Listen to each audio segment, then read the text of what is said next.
Corona की तीसरी लहर की आशंका के बीच आज एक अच्छी खबर आई है।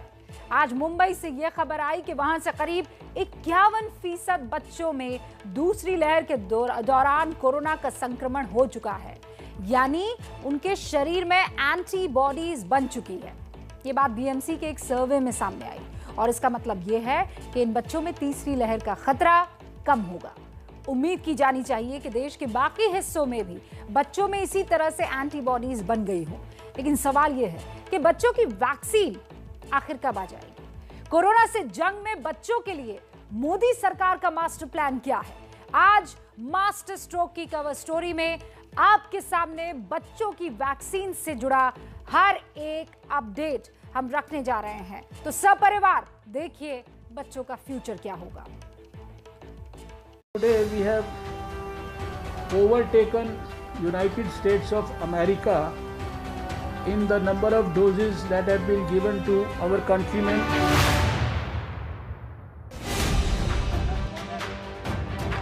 आज की तारीख नोट कर लीजिए, क्योंकि कोरोना से जंग में आज की तारीख ऐतिहासिक है। आज हिंदुस्तान ने वैक्सीनेशन के मामले में पूरी दुनिया को पीछे छोड़ दिया। अब इटली, फ्रांस और जर्मनी जैसे देशों को तो छोड़ ही दीजिए, अमेरिका भी वैक्सीनेशन के मामले में भारत से पीछे है। इटली में अब तक 4 करोड़ 96 लाख, फ्रांस में 5 करोड़ 24 लाख, जर्मनी में 7 करोड़ 14 लाख, यूके में 7 करोड़ 63 लाख, अमेरिका में 32 करोड़ 33 लाख कोरोना की वैक्सीन दी गई है, जबकि भारत में 32 करोड़ 36 लाख से ज्यादा कोरोना के टीके लगाए जा चुके हैं। और ये आंकड़ा आज यानी 28 जून की सुबह 8 बजे तक का है।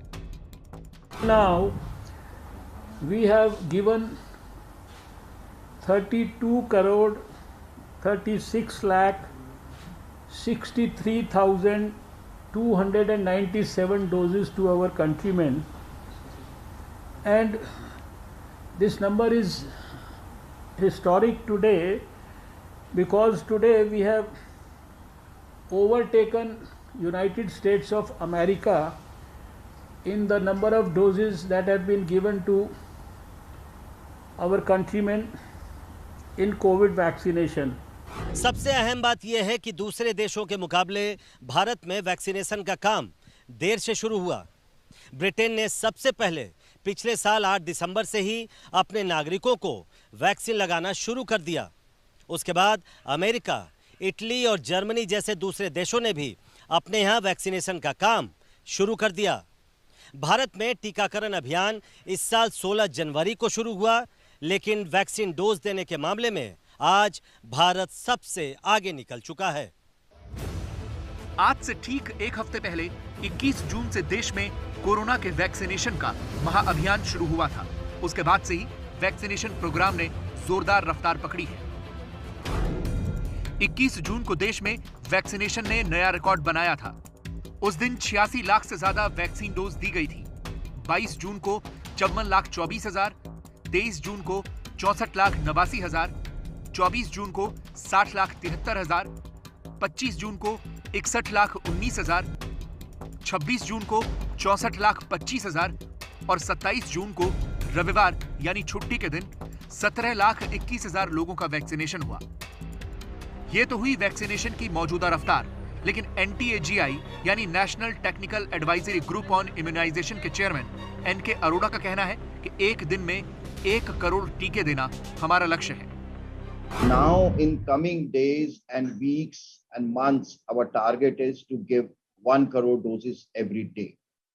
To achieve this target, it is important now that the community, the people come forward proactively and take the vaccine. अगर इस साल के अंत तक 18 साल से ऊपर की पूरी आबादी को टीका देना है तो उसका हिसाब किताब समझिए। देश में 94 करोड़ वयस्क आबादी के लिए 188 करोड़ डोज चाहिए। अभी तक 32 करोड़ 36 लाख लोगों को वैक्सीन दी गई है, यानी 156 करोड़ डोज दी जानी अभी बाकी है। इस साल में दिन बाकी हैं 187। इस हिसाब से 31 दिसंबर तक अगर ये टारगेट पूरा करना है तो हर रोज 85 लाख वैक्सीन डोज दी जानी चाहिए और अगले 184 दिन तक ये सिलसिला इसी रफ्तार से जारी रहे तो 28 दिसंबर तक 156 करोड़ डोज दी जा सकती है। यानी 18 साल से ऊपर वाले हर इंसान को देश में वैक्सीन दी जा सकती है। इन तमाम आंकड़ों के बीच वैक्सीन पर सियासत भी जारी है। अब असदुद्दीन ओवैसी ने वैक्सीनेशन को लेकर मोदी सरकार पर निशाना साधा है। रोज 1 करोड़ लगना चाहिए, तभी तो जाकर आप दिसंबर तक जो आपका अडल्ट पॉपुलेशन है, जो आपके फ्रंट लाइन वर्कर्स हैं, जो हेल्थ वर्कर्स हैं, जो आपके 18 साल से ज्यादा के लोग हैं, उन सबको तो कर पाएंगे ना आप ही ने तो दावा किया था, हमने तो दावा नहीं किया। आप ही ने कहा कि हम करेंगे, आप गलत साबित हो रहे हैं।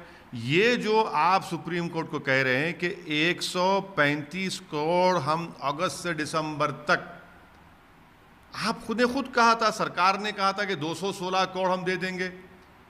प्रकाश जावड़ेकर साहब ने मोदी सरकार की तरफ से आकर कहा। वैक्सीनेशन की रफ्तार पर सवाल इसलिए भी उठ रहे हैं क्योंकि कई राज्यों में एक बार फिर वैक्सीन का संकट नजर आने लगा है।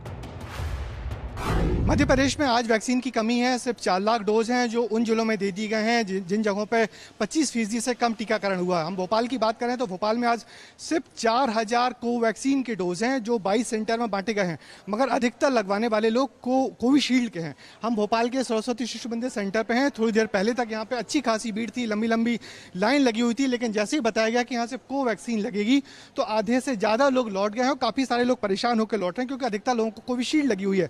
कई लोगों का सेकंड डोज भी था। मैडम हम देख रहे हैं आप वापस लौट रही हैं।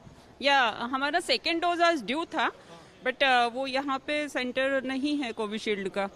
बट अभी जो बताया आई एम नॉट श्योर कि वहाँ भी लग रही या नहीं लग रही। तो आप यहाँ कब से वेट कर रहे थे? मैं तो आधे घंटे से वेट कर रहे थे। हमने देख रहे हैं आप भी वापस लौट। सर मैं 4 जगह होके आ गया। मिसरोद गया, वहाँ पे नहीं है, और 1100 में स्वास्थ्य केंद्र है, वहाँ पे गया, वहाँ पे नहीं है। और मैं 2-3 दिन से मतलब मेरे को कोविशील्ड का सेकंड डोज लगना है और अभी चौथी जगह यहाँ पे। जयपुर की तस्वीरें देखिए, यहाँ भी बोर्ड लटका हुआ है कि आज वैक्सीनेशन नहीं होगा। तो कुछ इस तरीके की सूचना बोर्ड के तौर पर लगा दी गई है ताकि यहाँ पर आने वाले लोगों को ये पता चल जाए कि अभी वैक्सीनेशन नहीं हो रहा। जयपुर में 380 के करीब वैक्सीनेशन सेंटर हैं, लेकिन ज़्यादातर में कुछ ऐसे ही हालात हैं। इसीलिए राजस्थान के मुख्यमंत्री अशोक गहलोत ने ट्वीट कर ये बताया कि राजस्थान में वैक्सीनेशन का काम ठप हो चुका है क्योंकि केंद्र से वैक्सीन नहीं मिल रही है। वैक्सीन की पर्याप्त मात्रा में उपलब्धता नहीं होती है। जब कभी वैक्सीन प्राप्त होती है उस समय हम वैक्सीनेशन करते हैं। एक दिन हमारे पास वैक्सीन उपलब्ध होने पर मैं 1,70,000 तक का वैक्सीनेशन किया है अभी।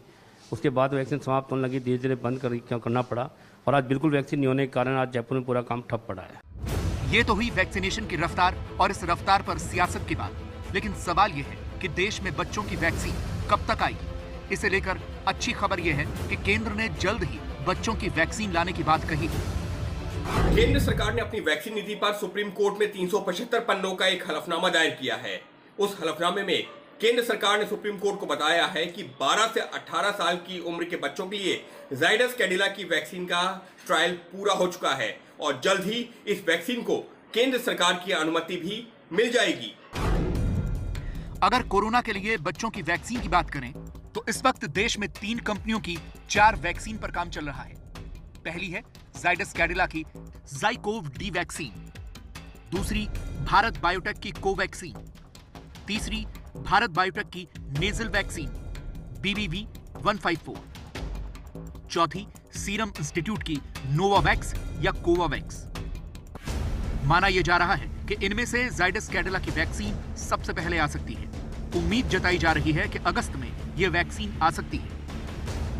Studies already going on in All India Institute of Medical Sciences in the children less than 18, and if you have more and more data, then we are very happy that we will have better vaccines, and the children are also able to get the vaccine. This बच्चों को लेकर vaccine का इंतजार सबको इसलिए है क्योंकि माना जा रहा है कि तीसरी लहर के निशाने पर बच्चे हो सकते हैं।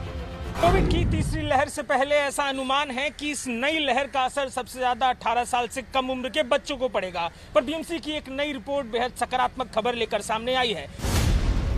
इस सीरो सर्वे में ये बात सामने आई है कि मुंबई में कोरोना की दूसरी लहर के दौरान 1 से 4 साल के 51% बच्चे संक्रमित हुए, 5 से 9 साल के 47% बच्चे, 10 से 14 साल के 53% बच्चे और 15 से 18 साल के 51% बच्चे संक्रमित हुए, यानी औसतन 51.18% बच्चों में कोरोना का संक्रमण हो चुका है और इसीलिए इन बच्चों पर तीसरी लहर का खतरा कम माना जा रहा है।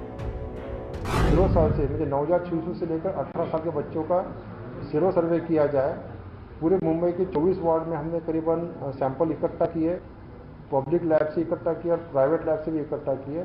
उसका विश्लेषण किया। विश्लेषण में हमको ये पाया गया कि 51% से ज़्यादा बच्चों में एक कोविड लड़ने के लिए जो एंटीबॉडीज लगती है वो पाई गई है।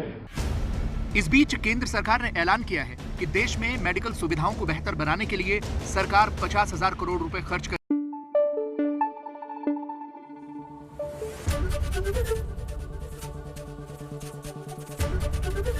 एबीपी न्यूज आपको रखे आगे।